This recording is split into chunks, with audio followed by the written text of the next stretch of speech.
নমস্কার বন্ধুরা, ইউ এর উচ্চারণ হর্ষৌবের মতো।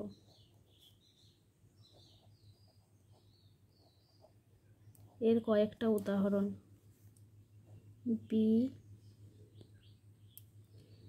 বি ইউ ডবল এল, বুল। বুল মানে ষাঁড়, যেমন অক্স মানে ষাঁড় হয়, বুল মানেও ষাঁড়, তবে অক্সটাই আমরা দৈনন্দিন জীবনে বেশি ব্যবহার করি। PUSH, push. পুশ মানে ধাক্কা দেওয়া।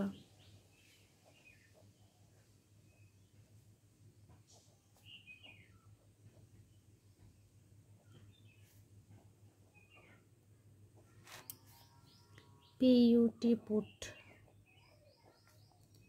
পুট মানে রাখা।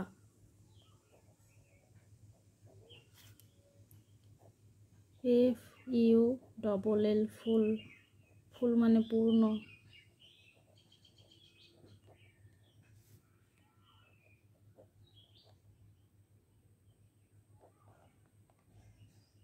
যদি ভিডিওটি ভালো লাগে অবশ্যই একটি লাইক করুন।